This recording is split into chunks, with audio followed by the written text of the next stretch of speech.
Hello, welcome back to Still Alive, the vlog where you can be inspired to not give up on life until you're dead. And even after that, if you leave behind a legacy of peas and fluff. And you get to see what happens behind the scenes of YouTooSpain and experience Spain with me. What more could you possibly need out of life? Pasta! So what's been happening this week? Well, there was the great water turn-off of 2025. Ooh! There was the excitement of preparing for the relaunch of Skatz the Singer. Ah! Yes, I'm reloaded, revitalised and re-kitted up with kit, which you'll see in a minute. Hurrah! There was also, and still is, the ongoing no heating situation. Chilly! And there's been a last minute change of plan for the Saturday live show this week because Chris can't be with us. Aww. And there was the great debate and consternation over the midweek video. Ah! I will reveal all about all. Ooh. But first, the great enema of 2025. Ugh. Yes, I'm having to record most of this vlog on Thursday because, as you know from last week's vlog, I'm heading to Malaga for a test on Friday. That's tomorrow as I speak now, after having a very early morning enema. Ouchie! If I've still got time on my return, I'll let you know what happened. That'll be at the end of this video. Suffice to say, it's an early night for me tonight, hopefully with plenty of sleep, ready for the uncertainty of how long I'll be gushing for. Whoosh! And will it stop before I have to set off, or will I have to fashion some kind of Heath Robinson style of nappy to wear in the car and then go to a car wash when I get there? A splish and a splash! I did translate and read the enema instructions on the bottle and it says the squirting doesn't last for long, but you just never know, do you? No! Chris won't be with me at the hospital this time or for the live show on Saturday because he's had a family bereavement and he's had to fly to the UK. I'm sure you'll all join me in sending him all the love you can at this devastating time for him. Take care, mate, and we'll see you again when you're ready. This Saturday then, I'll be bringing you all the latest breaking news from Spain instead, which is very current and appropriate because of the quite political midweek video that exploded into life this week and filled the air with debate and consternation. Check it out. I've been baiting the Brexiteers again. Well, it keeps me off the streets. Anyway, you'll all get the chance to chat about it with me on Saturday. Yay! Meanwhile, at Casa Skatz, it's been a week of uncertain utilities. The local council put a message out on Monday that they would have to shut the water off to almost the whole municipality on Tuesday and Wednesday to do some repairs and stuff. Big maintenance work up at the reservoir, something like that. So that set Liz and me off on a mission to get extra supplies of drinking water. Well, it was mostly Liz, and fill the bath up so we could use buckets from there to flush the toilets. Flushy mushy. Now, the original message I saw from the council didn't specify a time on Tuesday, so when I woke up for the third time on Monday night for bag emptying purposes, actually 6:30 in the morning, and found the water still on, I went for a hot shower because it's the only way I can loosen my tendons and joints and muscles and warm up in the morning. Unfortunately, this woke Liz up and set the dogs into hyper alert mode as they heard the noises of me shaving and showering and changing my stoma bag. Oopsie! The worst thing was it's very cold in the house at the moment because we couldn't afford to use up the rent and tax money last month to get the oil tank filled up. That's why the hot shower is even more important. We're using just a few freestanding oil-filled radiators in select rooms, and the bathroom is not one of them. So that whole early morning dash through my ablutions was just that, a bit of a panic. Still, it got the blood flowing anyway. After that, I couldn't sleep, but I got back into bed fully dressed to keep warm, and I did some preparation work for the midweek video. And then when I got up later, the water was still on, which was a bit weird. I didn't find out until lunchtime from looking at a separate message from the local council that the water wasn't actually going off until 10 p.m. So I could have stayed in bed. Snore! Then I checked again that night and the water was still on past 10 p.m. So I don't know whether they'd just not done it exactly at that time or whether they were turning it off in stages or what. It may have gone off during the night at some point, I don't know, but it was on again when I woke up. So I had a hot shower on Wednesday morning too. Maybe there was still water left in the tank, I don't know. I'm not sure what happened after that, but it was all due to be back on by 3 p.m. So we got through the great water shutdown of 2025. Yay! And we continue to try and work out whether it's best for us to carry on using the oil-filled radiators or stump up for the oil and hope we don't get any more big bills. It's a risk, isn't it? It was tax return month in January, so that's why we didn't want to risk it then. Taxes, run away! Now it's time to tell you about my preparations for gigging again. Yes, it's Skatz reloaded into the hits matrix. And appropriately, I've gone all digital. Yes, it's a bit scary though. I've upgraded my old PA for a more powerful one and upgraded my mixing desk to a digital one. I had to sell not only the old PA, but a bass guitar and a 4-string tenor guitar too.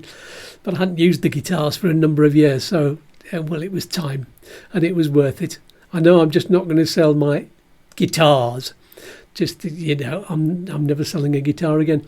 There was also a sale on for the PA. Ah, yes, always a bargain to be had if you wait long enough. And I've had nearly a year of waiting where I wasn't using the PA, so I could take my time and learn how to use the new stuff properly. There's no time! Let me show you some of the new kit. I recorded a little video on my phone earlier without the external microphone, so apologies for the slightly lower quality of sound and vision. Here goes. There I am in the mirror. Okay, so I'm actually in the bedroom. A lovely little view out there. And I've got my new kind of equipment here. Sorry, it's such a mess. This is the mixing desk. It's not really a mixing desk, it's a mixing box plug-in thing because it's all digital. And that's my electric guitar pedal. And there's a box of all different kinds of things in it, including the transmitter and receiver that I use for my electric guitar. And there is the iPad that I use that goes with the desk. In fact, it's the mixing desk all as an app on the iPad, and under there is a router, a Wi-Fi router with its aerials there, so that's all connected via that Ethernet cable just there. I was having a go at it this morning and mixing, which is brilliant. With a set of headphones you can actually mix all of your instruments and your voice in the comfort of your own bedroom. And here on the bed are my guitars. That's my lovely Maton acoustic guitar, and there is the electric guitar, Fender Stratocaster. So this is the upgrade. It's amazing what you can do with it, and I'll show you pictures of the desk that you can see on the iPad. So I'll take that with me and I'll carry on the recording back in my own studio office room. So there you are, that was part of the setup. I'll show you the PA now. Here's a picture of what the old one looked like. One of these is big enough for a normal sized pub venue, and I had two of them, which is good for larger rooms or even outdoors. They're much better than the even older, very heavy PA I used to have. The speakers and the desk were just back-breaking to carry in and out of the house and in and out of venues and through crowds of people, and also the speaker stands that you have to lift the speakers on over the top of your head and stuck out, put the pole into the hole and everything. Anyway, the legs on the tripod that stuck out really far, so they weren't very space efficient and people used to trip over the legs when they were dancing. Trippity splat! Anyway, these column speakers take up a lot less room, they're lighter, and because of new speaker technology they've got lots of little speakers in the tops of the columns, all facing in slightly different directions, which means the sound is more or less the same all around the room, and you can put them level with you like this or even behind you without them feeding back much at all, if at all. You know, they have done just quite, if you put a microphone right up they probably squeak anyway, but you know, so you don't actually need another speaker on the floor facing you to monitor your sound. Feedback! The speaker in the box at the bottom, into which the column slots really nicely in two pieces, is 8 inches wide. And the size, that's the diameter, isn't it? Yes. The size of the speaker is part of what determines the quality and the tone and the oomph of your bass sounds. That's my technical term for it. I realised when I did a gig with another singer before I had to take a break that his PA had a 12-inch sub-bass speaker. That's not 12, that's more like 12. Sub-bass speaker. And it carried the sound much further and with more warmth and oomph than my system. So that's when I vowed to upgrade. And because of the power of the new PA, which I'll show you in a second, I'll probably only ever need one of them, and I won't need to turn it up so high and risk it peaking and distorting the sound. Oof! So here's the new one. You might not tell much of a difference unless you put them side by side, but the sub bass is wider, but it's not as tall as the old one, and the column is much more chunky and doesn't only have speakers in the top half like the old one, they're all the way up. So overall you get much more clarity of sound through the whole range of frequencies, especially a lot of the mid-range. And the throw, as it's called, in other words, how far the sound carries before it starts to fade, is much greater. So there you go, that'll take up less room in the car too. It is a bit heavier than one of the old ones. I do have a trolley to move it around, but there are some venues where I'll have to carry it. I'm not looking forward to that. Hopefully not too far anyway, and hopefully there won't be many stairs to go up and down. That'll be the killer. Fortunately, my first two gigs, well, I can park very, very close in the first one and use the trolley, and the second one I can park right next to the stage. A fuel! But Skatz, I hear you ask, that's no more digital than your old PA, so what's the buzz, man? Tell me what's happening, dude. Well, remember I showed you the mixer box in the bedroom? That's the new digital tech, and it's way better than having a big heavy mixing desk that I used to have, because all of the faders and knobs and controls are on an app on the iPad, and the box to plug instruments into that you've already seen is very small and compact. It's actually got a built-in Wi-Fi router to connect it to the iPad, but I checked on the forums and they all advise to get an external one, because the internal one has been known to become disconnected easily, and you really don't want to lose control of your sound in the middle of a gig, especially when you're the one operating it yourself. I'm a disconnected and a scared! There's also an app with the same name as the mixer box to do all the mixing on, but the forums also all say that's prone to freezing up.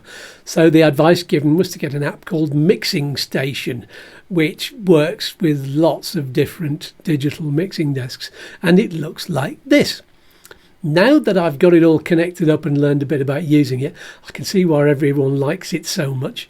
You've got complete control over the layout. You can put everything exactly where you want it on screen, and you can color code all the buttons and have pictures of the instruments and name the channels. That's just the simple stuff. Or you can layer the screens and switch between them very easily. It's very quick to change the settings on it. My setup for solo gigs is only a few channels, just my vocal and 2 guitars. So it's all on one layer, and I can make the buttons very big for that. But even with that simple setup, I found some brilliant time-saving features. I'm light! One of the upgraded features from my new desk is it's got 16 channels instead of 8 or 10. I think it was 10 channels I had on my old desk. Anyway, 16 is way more than I need for just me singing solo. But it's big enough for a 3 or even a 4-piece band, or, you know, if that was to happen in the future. It's handy to have the option. Watch this space. And with the layout options, you can display only the channels that you're using. But by far the best feature is that you can set up and sound check your whole mix of instruments at home if you want, and then you can save it. So instead of sound checking before every gig, you just plug into the box, connect the iPad, and click on the mixer setup name that you've saved, and it's all ready to use. Everything is set up. You can start playing straight away, maybe with a few small tweaks to the sort of master volume, depending on the size and shape of the venue. And you can save more than one mixer setup. I don't know how many you can save, but it doesn't seem to be limited. So if you play solo in a band, and solo in your own band rather, that's just not really a band, it's just solo. But if you also play in a band, several different bands, you just select which band mix you need for that night. It's awesome. Yummy yum. The learning curve, it was a bit steep to start with, but now I know what I need to know.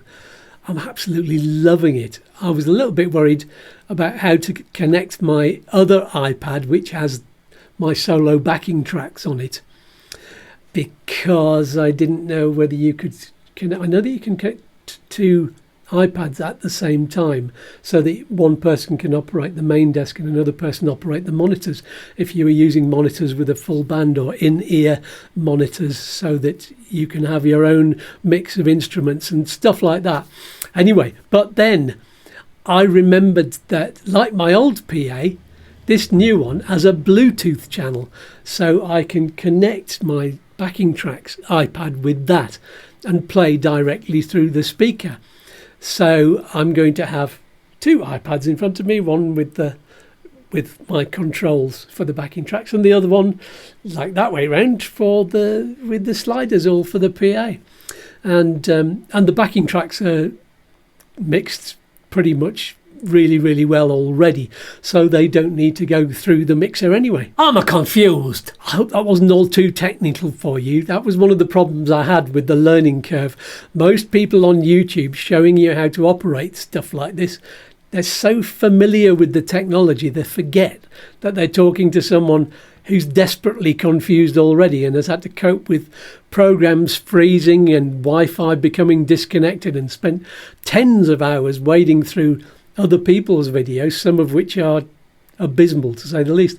So apologies if you've not followed me fully and it's all just gone over your head a little bit techno speak wise. I hope you just let your eyes go all glassy and focused on the excitement in my voice. A what? Finally, for this week, I've also been redesigning my set list and my posters and publicity. I decided to limit my song choices to the 70s, 80s and 90s. Actually, there's quite a huge number of songs that are from the 80s. So I put 80s in bigger font on the poster, with 70s in little font text size, and 90s underneath it the same. Because when I sing in my duo with Mitch, we're called Cool and Groovy. Guess which one I am. We do a lot of 60s songs, and I want the sets to be different enough so that venues can book both acts regularly without worrying about people getting sick of hearing the same songs. So I've removed quite a few of the tracks that cross over into both of our sets, and it's probably time to put some other different 60s songs into the Cool and Groovy set too. I'll have a chat with Cool. Oops, you'll give it away! Hey, but wait, there's more. It's Friday and I'm back from the hospital in Malaga. Yes, I am. I managed to do the enema okay at 7 o'clock in the morning, although it wasn't very pleasant, and I couldn't manage to squeeze the bottle enough to empty it. It's quite a strong plastic thing. I thought I'd squeezed it all, but when I looked at it afterwards, no, there was still half of the liquid left. Anyway, I left the liquid in half of it in for at least 5 minutes, and thought it felt like I needed to get myself on the loo. So I did. Squirted out a relatively small amount of mucus. Mucoso! And I thought that was it, until half an hour later as I was shaving, and I got that undeniable feeling that it was only just really beginning. I sloshed a load into the loo, and it wasn't mucus, it was like normal poo colour. I thought, where did that come from? My pipes aren't connected, so it's not food waste. Pardon me, and look, it's all there's wind coming out of every tube now. I had a shower after that, and then the feeling happened again. I don't mean the band from the 90s or the 2000s. Whatever it was. I used to sing one of their songs. Anyway, the feeling, that other feeling, the dripping of the bowels, that happened again. Anyway, I just managed to get out of the shower, dry myself off really quickly, and got sat down, and this time it was a sloshy one, followed by 3 proper solid lumps. A lumpy! What the hell was going on? I was getting a bit worried now that there may be a few more episodes of this box set. It was a shit joke. So more episodes of that to come anyway, would it all stop before I had to set off for Malaga? Well, it turned out that there was a little bit more, but it kind of stopped just in time. So I got to the hospital safe anyway, safe and sound, and went to the loo there as well, just in case. And after being shown into the waiting room, it wasn't too long before I was called in. Now, I was expecting the contrast test with a scan, but the room was just a consulting room with a bed and a fairly small amount of medical stuff, just a machine. Well, it was a bit taller than me with the water and tubes and stuff. Tubes and lubes! Turns out I was having what I'd been told would be the second test, and this one was to check the strength of my rectal muscles. So it was quite simple, really. I was partly disrobed, and after the doctor did the finger check, the nurse put me in the fetal position, and then there was a tube with a balloon inserted, and 5 or 6 times, I think it was, I did lose count. They inflated the balloon, and each time then after that I was asked to squeeze for a bit, then relax. Squeeze! And there was a TV monitor next to my head with something like what looked like one of those kind of lie detector tests, you know, with the squiggly lines. And that told them how strong my squeezing was. The nurse was shouting out numbers. I didn't really know what they meant, but they were all less than 10 anyway. No idea. I didn't ask. And anyway, and that was it. And the doctor said the results were very good after I was, what's the opposite of disrobed? Robed. I was robed. And then she told me I'd get a call to give me a consultation date to sign the paperwork for the next test. And after that, I had to call a number to make the appointment for the scan at radiology. So happy days. All is well. I asked the doctor about the amount of brown poo and the solid stuff, and she said it's normal. It's just dirty mucus, and the colon is doing its job. Dirty mucky mucus! Oh, and I asked about the timescale for the final surgery to reverse the stoma, and she said it wouldn't be before October. And the way she said it looked like even that would be pushing it. Ooh, yeah, so I'm happy about that too. I won't have to cancel any summer gigs, or even the right up to the very, very last gigs, really, because they kind of tail off into November when all the restaurants close the outside bits. Giggity! That's all for this week. Keep on inspiring people. If you found this vlog useful or entertaining, then click on the like button and subscribe. It's all free! And do use the QR code in the corner to support Still Alive and YouTooSpain. It's not all about the money, but it really helps me to help and inspire you. And you know I'm worth it. Money makes the world go round, the world go round. Ha! I'll see you next Friday for the Still Alive vlog. Peace and love and peas and fluff, and let's do the Still Alive dance. The peace and the love and the peas and the fluff. Still alive.